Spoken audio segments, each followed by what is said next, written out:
प्रणाम। मैं सुरेंद्र शर्मा। पिछले पाठ में हमने 4 ग्रहों की युति का वर्णन कुंडली के कुछ हिस्से तक किया था। आज हम उससे आगे चलेंगे। आज हम चतुर्थ भाव में कुंडली को ध्यान में रखते हुए सूर्य चंद्र मंगल की युति का अध्ययन करेंगे। राहु को चतुर्थ भाव में हमने लिया, और यदि राहु का देखिए चतुर्थ भाव में कौन कौन नक्षत्र पड़ेंगे? आश्लेषा, पुष्य, पुनर्वसु का लास्ट चरण। आश्लेषा का स्वामी बुध, पुष्य का स्वामी शनि और पुनर्वसु के लास्ट चरण का स्वामी गुरु।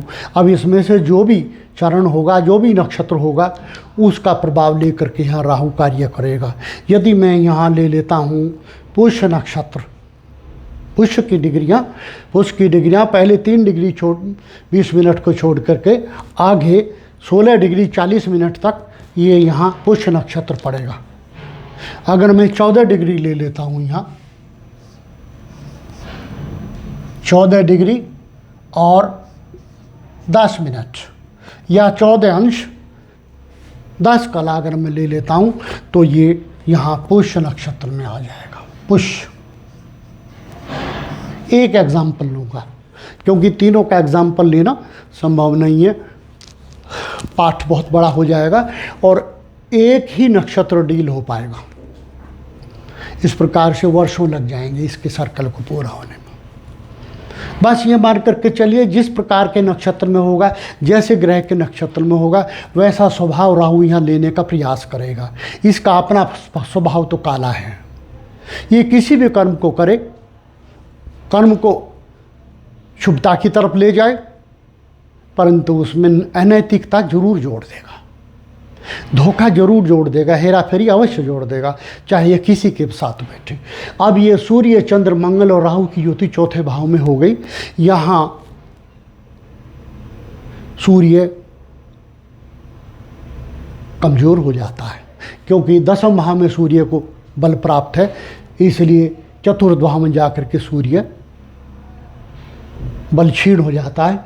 और चंद्रमा यहाँ चतुर्थ भाव में उत्तम फल नहीं देता, यद्यपि अपनी राशि में है, तब जाकर के ये कुछ इसको शुभता प्राप्त होगी। मंगल नीच हो गया है और राहु के साथ हो गया। राहु पुष्य नक्षत्र में है, जो इसके मित्र का नक्षत्र है, इसलिए राहु चहुमुखी हो गया। खूब अनैतिक कार्यों में फलने फूलने का प्रभाव इसका हो गया, क्योंकि मित्र के नक्षत्र में, शनि के नक्षत्र में हो गया और सूर्य के साथ युत है, इसलिए ये सब अनैतिक कर्म करेगा। सुख प्राप्ति के लिए ऐसी युति सब अनैतिक कर्म कराती है। वाहनों की चोरी भी कराती है, हेरा फेरी से मकान बनाएगा, दूसरे के मकान पर कब्जा भी कर सकता है जबरदस्ती, दूसरे की भूमि को वह हत्या सकता है, बिना पेमेंट दिए दूसरे की भूमि को जबरदस्ती ले सकता है। सुख बाधित होंगे इसके, क्योंकि इसको अशांति रहेगी, अनेक बहुत सारी संपत्ति होने के बावजूद। ऐसी व्यक्ति को चेस्ट इन्फेक्शन होंगे, टीबी होगी, दमा होगा, इसकी खुशियां बाधित रहेंगी, इसकी मां बीमार रहेगी, मां से इसकी बात कभी भी पटेगी नहीं, विरोध रहेगा। ऐसा भी हो सकता है मां इसे अपना हिस्सा ना दे करके जाए, संबंध तोड़ ले, क्योंकि मां के घर में राहु चंद्र की युति, राहु सूर्य की युति कलंक को देगी। मंगल नीच हो गया, वो तो सब अनुचित कर्मों की तरफ ही ले जाएगा। इस प्रकार से ये युति यहाँ पर किसी भी प्रकार से उत्तम फल नहीं देगी। धन देगी, संपत्ति देगी, परंतु अनैतिक मार्गों से देगी। ये व्यक्ति सत्य मार्ग से सुख प्राप्त कर पाए, इसमें शक है। सोएगा तो उस टाइम भी सोचेगा कल कहाँ से झपट्टा मारना है, कल कहाँ से किससे हाथ लग सकता है पैसा, कौन रास्ता अपनाया जाए, इस प्रकार का फल इसका होगा। अब यदि राहु पंचम भाव में चला जाए, यहाँ पर हो राहु, अब पंचम भाव में 5 नंबर राशि में देखिए कौन कौन नक्षत्र पड़ते हैं। 5 नंबर राशि में जाकर के नक्षत्र पड़ते हैं मघा, पूर्वा फाल्गुनी, उत्तरा फाल्गुनी का एक चरण। इनमें से जिस भी नक्षत्र में चरण में पड़ेगा उसका प्रभाव लेगा। यदि मैं मघा का प्रभाव लेता हूं तो केतु का नक्षत्र हो गया, राहु केतु के नक्षत्र में जाएगा तो जटिल पापी हो जाएगा, अनुचित कर्म भी करेगा तो सुपर अनुचित तरीके से करेगा। हर रोज चोट मारने का प्रयास करेगा, त्वचा रोग तो जरूर देगा। इस स्थिति में राहु यहां कर्म करेगा। और यदि ये पूर्वा फाल्गुन में चला जाए तो वो नक्षत्र शुक्र का है, शुक्र के नक्षत्र में जाकर के ये शुक्र से संबंधित मिलने वाले सुखों को बाधित करेगा। और जब इन चारों की युति हो जाएगी तो सूर्य अपने भाव में है, उत्तम फल देना चाहता है, लेकिन राहु की पीड़ा उसे मिल गई, ख्याति देना चाहता है, बहुत अच्छा आय भी देना चाहता है, चतुर दिमाग देना चाहता है, परंतु ये युति कलंक दे रही है, उसको करने नहीं दे रही, बुद्धि को, चतुरता को रोकती है। मंगल यहां है, इसलिए ऐसे व्यक्ति को संतान प्राप्त हो जाए इसमें शक रहता है। पेट की सर्जरी तो होगी होगी, मस्तिष्क में ऐसे रोग हो सकते हैं, सिर में ऐसे रोग हो सकते हैं जिनका आसानी से निदान ना हो, लेस डायग्नोजेबल, इस प्रकार से कि योग रोग होंगे। और सूर्य के भाव में चंद्रमा स्वतः पीड़ित हो गया, इसलिए ये युति किसी भी प्रकार से यहाँ अच्छा फल नहीं देगी, किसी भी डायरेक्शन में जाए। उच्च शिक्षा को तो रोक ही देगी, ग्रेजुएशन तक की शिक्षा को पहले ही तोड़ देगी, संभव नहीं आगे जाए। धन वृद्धि तो होगी, तो मार्ग गलत होगा, क्योंकि लग्नेश यहाँ बैठा है, पंचमेश भी यहीं बैठा है। धन वृद्धि तो होगी, चालाकी तो होगी, पर डायरेक्शन रॉन्ग हो जाएगी। व्यक्ति व्यापार भी करेगा, शेयर मार्केट का भी काम करेगा, लेकिन धोखा जरूर चुनेगा, चालाकी जरूर चुनेगा। उसे टैक्स चोरी करे, कोई भी रास्ता अपनाए, व्यापार में जाएगा लेकिन धोखा करेगा। इस प्रकार का प्रभाव यहां राहु का होगा। इसके बाद राहु यदि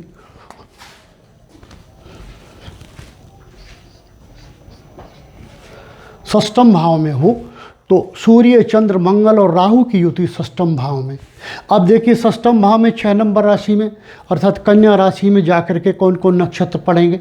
कन्या राशि में जाकर के ये नक्षत्र पड़ेंगे उत्तरा फाल्गुनी के 3 चरण, हस्त के 4 चरण, चित्रा के 2 चरण।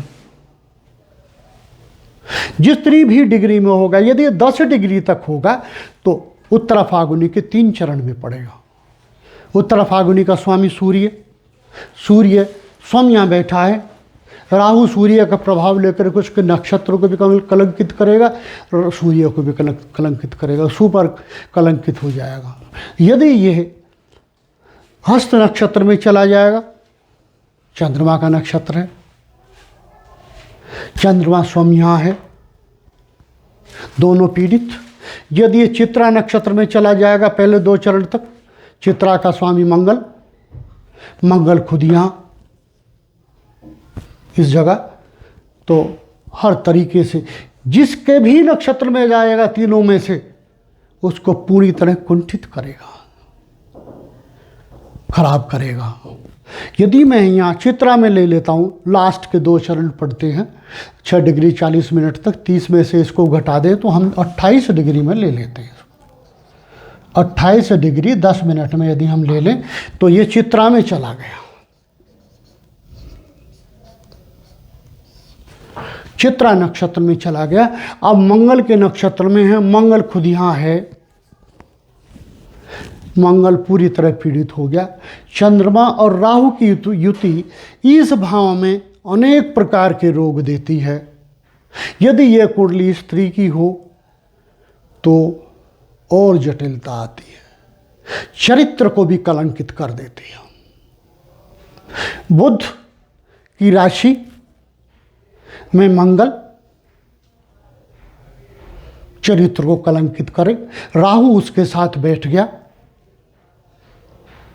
गलत व्यवसाय में ले जाए, वैश्यावृत्ति की तरफ भी धकेल सकता है। राहु मंगल की युति और बुध के नक्षत्र में। सूर्य कलंकित हो गया, उसे ख्याति की कोई परवाह नहीं। चंद्रमा स्वतः ही खराब है, इन सब के साथ, राहु के साथ मन को कोई महत्व नहीं देना, मन जिस दिशा में भी कार्य करे उसी में चलो। इसलिए इस प्रकार की युति यहाँ किडनी का रोग देगी या कृत में खराबी दे सकती है। और यदि ये व्यक्ति नौकरी करता होगा तो इसको उच्च लेवल पर नहीं प्रमोशन मिलेंगे, क्योंकि ये भाव दशम से नवम पड़ता है। इसलिए इस व्यक्ति को हमेशा छोटी नौकरी करनी हो पड़ेगी, प्रमोशंस नहीं मिलेंगे, ख्याति प्राप्त नहीं होगी नौकरी में, लेबर में भी रह सकता है। क्योंकि दशम से नवम भाव जब भी बलवान नहीं होगा, व्यक्ति को रोजगार उन्नति की तरफ नहीं ले जाता। उन्नत रोजगार के लिए षष्ठम भाव का बली होना अति आवश्यक है। ये स्थिति यहाँ होगी। किसी भी प्रकार से अच्छा नहीं कहा गया ये योग यहाँ। वो बात अलग है, शून्य तो कुछ भी नहीं, कुछ भी इकाई शून्य नहीं हो सकती, क्योंकि ग्रह है तो अपना फल तो जरूर ले रहा है। वो बात अलग है कि खराब जीवन, खराब साथी के साथ है तो वो साथी उसको कर्म करने में बाधा देगा। जिस प्रकार से यदि चोर के साथ हम जाएं तो यदि वो हमें चोरी के लिए प्रेरणा देगा, हम नहीं करेंगे तो हमारा ही सामान छीनने का प्रयास करेगा, मारपीट करेगा, चलो मेरे साथ, कभी तुम बता दो मैंने क्या किया है। इस प्रकार के प्रयास में ये राहु यहाँ रहता है और सबको खराब करता है। चालाक। आगे यदि राहु सप्तम भाव में हो, अब सप्तम भाव में तुला राशि में कौन कौन नक्षत्र प्रभावित होंगे देखिए। तुला राशि में चित्रा के 2 चरण और स्वाति के 4 चरण और विशाखा के 2 चरण, जो भी आगे शेष बचे 9 चरण हमें कंप्लीट करने हैं। 9 चरण हमें कंप्लीट करनी है हर राशि में। तुला राशि में स्वाति नक्षत्र, चित्रा नक्षत्र और विशाखा नक्षत्र प्रभावित रहेंगे। इनमें से जिसके भी अनुकूल डिग्री होगी वही नक्षत्र यहाँ प्रभावी रहेगा। जैसे कि यदि मैं इसकी डिग्रियां 12 ले लूँ, 12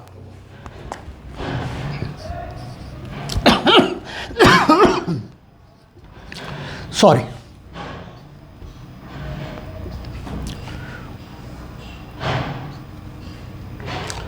मैं एक ही नक्षत्र को एग्जाम्पल स्वरूप लूँगा तीनों में से।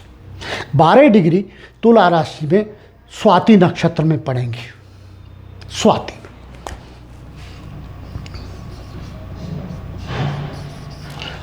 नक्षत्र का स्वामी स्वयं राहु और फलने फूलने की स्थिति में आ गया। सूर्य यहाँ मौजूद जो खुद राहु के नक्षत्र में, मंगल अपने नक्षत्र में, मंगल 28 डिग्री में 7 नंबर राशि में पड़ेगा। विशाखा नक्षत्र में, मंगल हमने लिखा नहीं है यहाँ, विशाखा में पड़ेगा। चंद्रमा मंगल के नक्षत्र में, मंगल विशाखा नक्षत्र में, विशाखा नक्षत्र देखिए राहु स्वाति में, ये राहु का नक्षत्र है। और विशाखा नक्षत्र का स्वामी बृहस्पति होता है। तो 4 नक्षत्रों का प्रभाव यहाँ होगा। स्वाति 1, चित्रा 2, विशाखा 3 नक्षत्रों का प्रभाव सॉरी इसमें हो जाएगा, और 4 ग्रहों का प्रभाव इसमें हो जाएगा। कितना जटिल प्रभाव यहाँ हो गया। ये भाव व्यापार का होता है। सूर्य राहु की युति व्यापार होने ही नहीं देना चाहती, करेगी तो काले रास्ते करेगी, अर्थात काले व्यापार, तस्करी आदि, तेल पेट्रोलियम आदि का व्यापार करेगी, लेकिन उनमें भी धोखा। और जीवन साथी तो शायद ही मिल जाए तो रहे ना, पहला तलाक हो जाए या मर जाए जीवन साथी, लेकिन दूसरा फिर हो जाए, क्योंकि सूर्य नीच है। बार बार तलाक होंगे, इस व्यक्ति के बार बार तलाक होंगे, 3 तलाक तक भी हो सकते हैं। ये स्थिति यहां है। यदि ऐसी स्थिति किसी की कुंडली में हो तो उसको, मेरा व्यक्तिगत मत है, भोले बाबा के मंदिर में निरंतर महामृत्युंजय मंत्र का जाप करना चाहिए, निरंतर, घंटा 2 घंटा रोज, ताकि ये कष्ट कटे, और जितना भी दान पुण्य हो सके वो सब करना चाहिए। तब दीर्घ काल तक जाकर के जो क्षति यहाँ हमें सहनी है धन के रूप में, यदि वो पुण्य हो जाए, मंत्र जाप हो जाए, कुछ त्याग हो जाए, तो शायद इसमें शांति मिले। अन्यथा ये बहुत जटिल स्थिति है। व्यापार तो खंडित रहेगा, जीवन साथी मिलेगा नहीं, ऐसे व्यक्ति को मिलेगा तो रहेगा नहीं। जनन क्षेत्र में ऐसे संक्रामक रोग होंगे जो आसानी से ठीक नहीं हो पाए। जनन क्षेत्र की सर्जरी तो होगी। यदि किसी स्त्री की ये कुंडली होगी तो उसे, यदि संतान प्राप्ति प्रभु ने भाग्य में लिखी होगी तो सर्जरी से ही होगी, सामान्य नहीं होगी। क्योंकि उक्त क्षेत्र में अनेक रोग लिखे हैं। ये जरूरी नहीं संतान प्राप्ति हो ही जाए, क्योंकि जनन अंगों में जटिल रोग लिखे हैं। ऐसे में फैलोपियन ट्यूब भी खराब हो जाया करती है। जो लोग शिक्षित है वो फैलोपियन ट्यूब को आसानी से समझ सकते हैं। कंसिडरेशन उनके इसमें, उनके कंसिडरेशन में ऐसे शब्द होते हैं।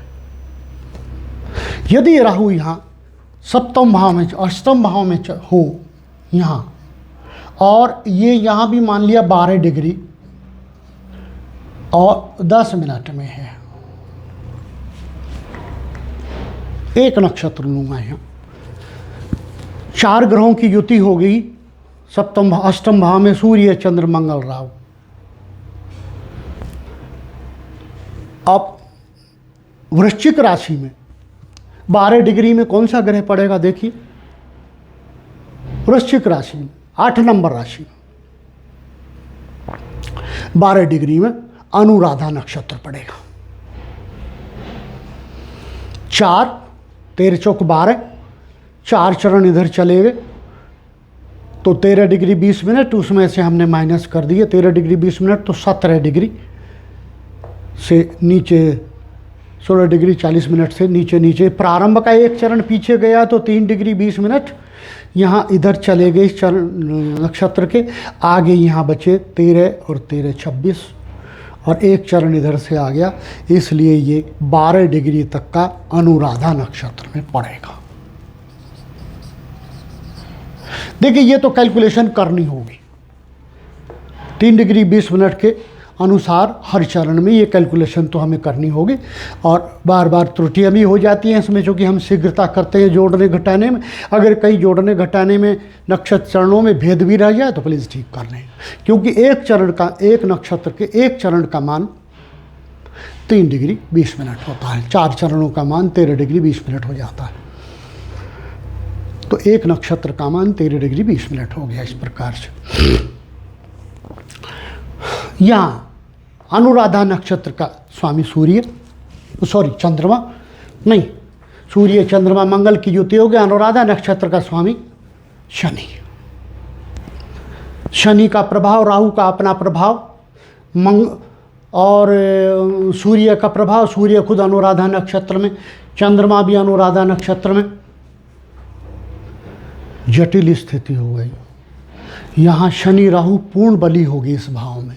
और ध्यान रहे, जिस भी भाव में शनि राहु की बलता हो जाती है वहाँ सभी योग नष्ट हो जाते हैं। यहाँ तो सूर्य भी शनि के नक्षत्र में है, सूर्य खराब, चंद्र खराब, मंगल खराब, ये आयु को क्षत करने वाला। ऐसी व्यक्ति की आयु प्राय कम हो सकती है, क्योंकि मंगल अपनी राशि में है, लेकिन 8 नंबर राशि में मंगल आयु का सत्यानाश कारक कहा गया है।